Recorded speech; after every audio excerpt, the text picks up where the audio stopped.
शुरू करते हैं अल्लाह के बाबरकत नाम से जो बड़ा मेहरबान और नहायत रहम वाला है। तमाम तारीफ़ें मेरे अल्लाह रब्बुल इज़्ज़त के लिए हैं। खौफनाक कहानियों के मुअज़्ज़ज़ नाज़रीन को मेरी तरफ से अस्सलाम वालेकुम। उम्मीद करती हूँ आप सब लोग खैरियत से होंगे, जहाँ होंगे खुश होंगे। आज आप लोगों के लिए बहुत ड्रावनी कहानियाँ लाई हूँ जिन्हें आप लोग बहुत पसंद करेंगे। आज की पहली खौफनाक कहानी हसन शेयर कर रहे हैं। हसन कहते हैं, आज आपके साथ हम लोगों की ज़िंदगी में पेश आने वाली बहुत ही ज़्यादा ड्रावनी कहानी शेयर करना चाहता हूँ। मैं लाहौर का रहने वाला हूँ। आज से 5 साल पुरानी बात है, 2019 की। मेरा कज़न अली आया हुआ था कराची से, तो उसने मुझे कहा कि मरी जाना है और ट्रिप बनाओ। बस बातों बातों में हम लोगों का प्लान बन गया। नवंबर था और नवंबर में वैसे भी बहुत ज़्यादा ठंड होती है, तो मई का मौसम तो फिर ऑलमोस्ट कभी कभार स्नोफॉल भी स्टार्ट हो जाती है। मैंने से कहा कि ठीक है हम लोग मरी चलते हैं। मेरा एक दोस्त था आसिफ, उसने कहा कि मैं भी मरी चलूँगा तुम लोगों के साथ। मेरा बेस्ट फ्रेंड था, हम लोग जहाँ भी जाते थे इकट्ठे ही जाते थे।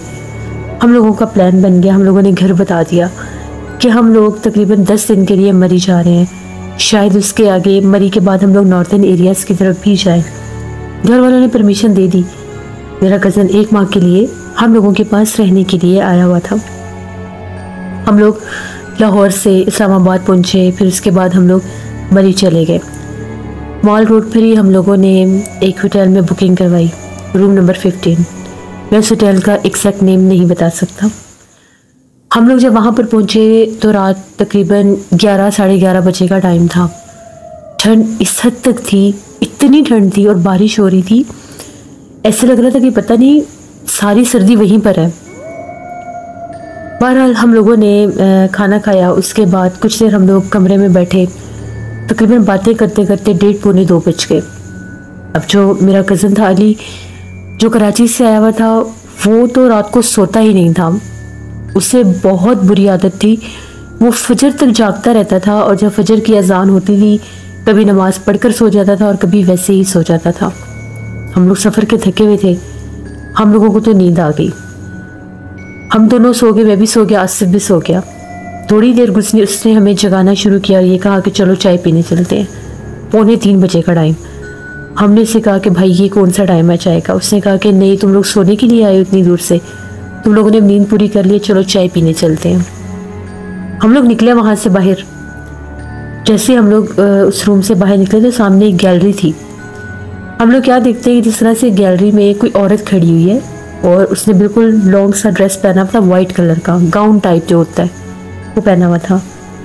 वो औरत बिल्कुल सामने खड़ी होकर, जैसे हम लोग रूम से निकले हैं इसी तरफ देख रही थी। हम लोगों ने पीछे पलट कर देखा तो वहाँ पर कोई भी नहीं था। एकदम से जो गैलरी थी उसकी लाइट ऑफ हो गई, कंप्लीट बिल्कुल अंधेरा हो गया। हम लोग बड़े सरप्राइज हो कि लाइट कैसे ऑफ हुई है। हम लोग वहीं पर रुक गए। 1 सेकंड में, बस जैसे होता है कि एक लम्हे भर के लिए वो लाइट ऑफ हुई, जैसे हम 1 मिनट के लिए आंख बंद करते और आंख खोलते और लाइट आ जाती, ऐसी लाइट आई। जो ही लाइट आई वहाँ पर कोई औरत नहीं थी, ना किसी कमरे का दरवाज़ा खुलने की आवाज़ आई, ना उस औरत के जाने की आवाज़ ही, वो गायब हो गई। एकदम से अली कहने लगा यहाँ पर भी एक औरत खड़ी थी, वो कहाँ गई? आसिफ कहने लगा कि यार वो रूम के सामने खड़ी थी, शायद रूम में चली गई हो जब लाइट ऑफ हुई है। हम लोगों ने इतना नोटिस नहीं किया। हम लोग वहाँ से होटल से बाहर आए तो अभी भी पब्लिक थी, लोग जाग रहे थे, इतनी ठंड के बावजूद बहुत से लोग थे।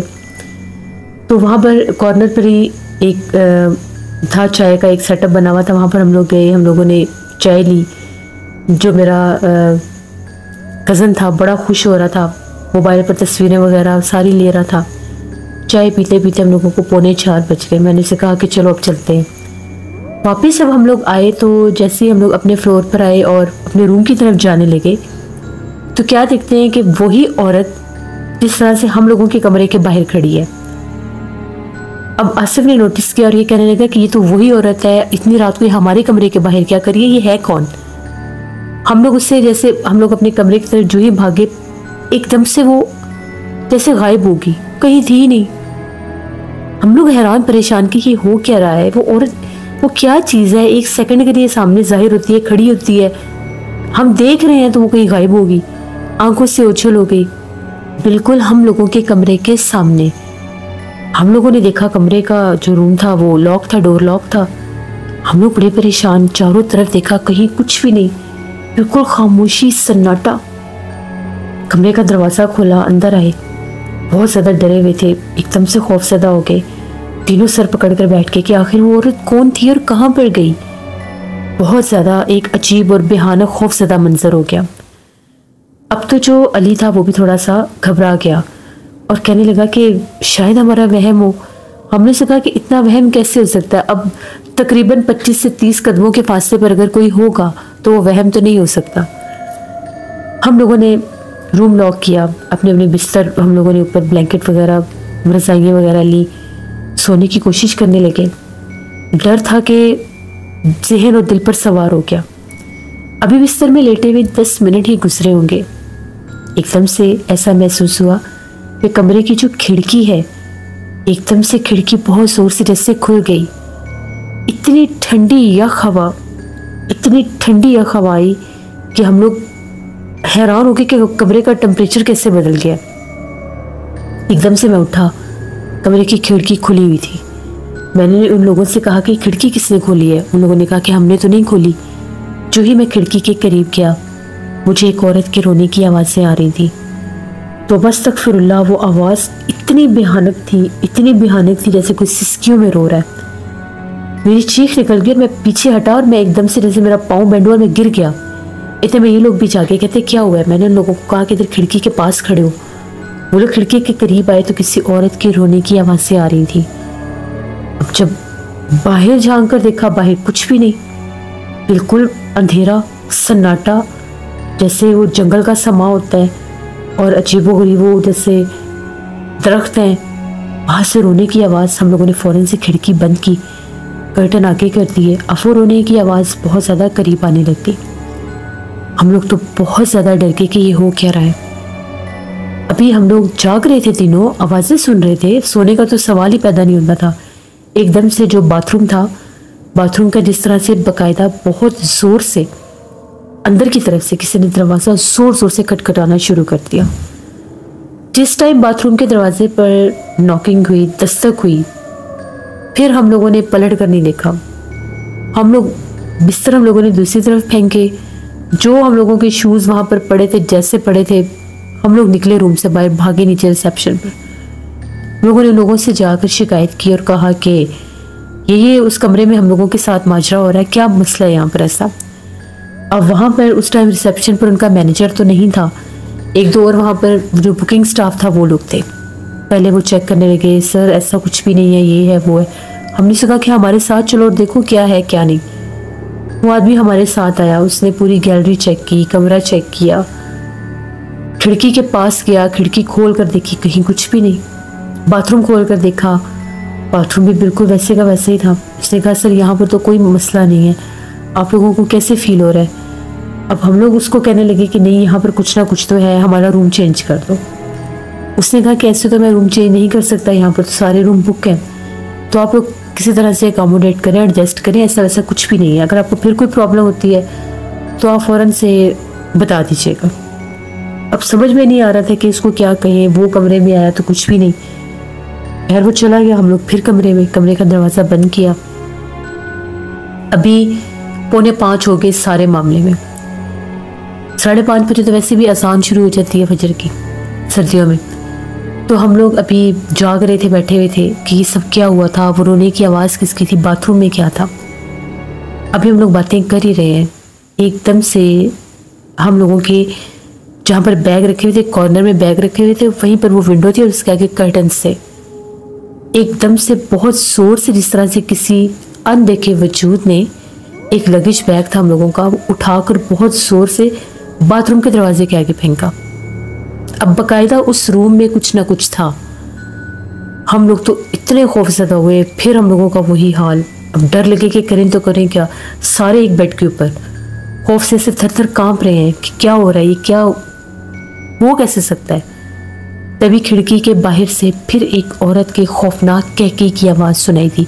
वो इतनी लाउड और क्लियर आवाज़ थी, इतनी लाउड आवाज़ थी कि जैसे वो कमरे के अंदर मौजूद है। हम लोग फ़ौरन उठे, अपना सारा सामान उठाया, बैग उठाए, रूम से बाहर। जैसे हम लोग रूम से बाहर निकले, बाकायदा हम लोगों ने गैलरी में उसी औरत को देखा। वो औरत वैसे ही हंस रही थी जो आवाज़ हम लोगों के कमरे में आई थी, लेकिन इस बार वो गैलरी की उस तरफ थी जो हम लोगों के रूम से अगले रूम बनते थे, 18 रूम के आगे। हम लोगों ने जब पलट कर देखा, वो औरत इतनी खौफनाक थी, उसकी आंखें इस तरह से स्पार्क कर रही थी जैसे जानवर की आंखें होती हैं, और हंसती हंसती वो औरत गायब हो गई। हम लोगों ने अपने बैग्स लिए भागे नीचे। हम लोगों ने कहा कि हमने यहाँ पर रुकना ही नहीं है, वो रुकते रह गए। बुकिंग कैंसिल करवाई हम लोगों ने। फ़ौरन हम लोगों ने अपने उनसे जो हम लोगों ने वहाँ पर बुकिंग के पैसे वगैरह दिए थे वो क्लियर करवाए। बड़ी उन लोगों ने कहा कि हम आपको रूम चेंज कर देते हैं। हम लोगों ने कहा कि हमने इस होटल में रुकना ही नहीं है। वहाँ से बाहर निकले, कुछ आगे गए तो एक और होटल था, वहाँ पर बात की। अब इतनी रात को जब वहाँ पर पहुँचे तो ऑलरेडी रूम बुक थे उनके, एक रूम खाली था, वो भी 3rd फ्लोर पर। वहाँ पर कुछ एक्स्ट्रा चार्जेस भी लगे। उस रूम में आए, सारी रात के जाग रहे, खौफज़दा अलग। वहाँ पर पहुँचे, फजर की अजान होगी। इतना डर दिल में था, जैसे फजर की अजान हुई एकदम से, जैसे अल्लाह ने वो दिल में एक सुकून सा डाल दिया। फजर की नमाज हम लोगों ने अदा की। फजर की नमाज़ पढ़ने के बाद मस्जिद में हम लोग गए, फजर की नमाज़ पढ़ी। उसके बाद हम लोग सुकून से सोए। फिर उसके बाद हम लोग उस होटल की तरफ नहीं गए। ये हम लोगों का एक ऐसा एक्सपीरियंस है जिससे हम लोग आज भी अगर याद करते हैं तो हम लोगों के रोंगटे खड़े हो जाते हैं। वहाँ पर हम लोग तकरीबन 5 दिन हम लोग मरी में रुके। फिर उसके बाद हम लोग नॉर्थन एरियाज़ गए। वहाँ पर हम लोगों का एक जगह पर और भी ऐसा हम लोगों के साथ यही सीन बना। वहाँ पर हम लोगों ने एक बच्चा देखा था। हम लोग बिल्कुल एक हिल स्टेशन पर थे, तो वहाँ पर हम लोग जिस तरह से रात हो चुकी थी, अभी डीप नाइट नहीं थी, तकरीबन 10:30 पौने 11 बजे का टाइम था। हम लोग तीनों जो थे, हम लोग कॉफ़ी पी रहे थे और साथ हम लोग स्मोकिंग कर रहे थे। एक रोड पर हम लोग जा रहे थे। एकदम से हम लोग क्या देखते हैं कि कोई बच्चा है और वो बड़ी तेज़ी से भागता हुआ सामने से आ रहा है।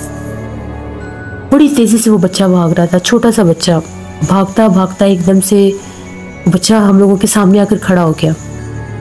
उस बच्चे का चेहरा बहुत ज़्यादा भयानक सा था। आंखों वाली जगह जो थी वो इस हद तक खौफनाक थी, बिल्कुल ब्लैक, जैसे आंखें अंदर धंसी हुई हैं।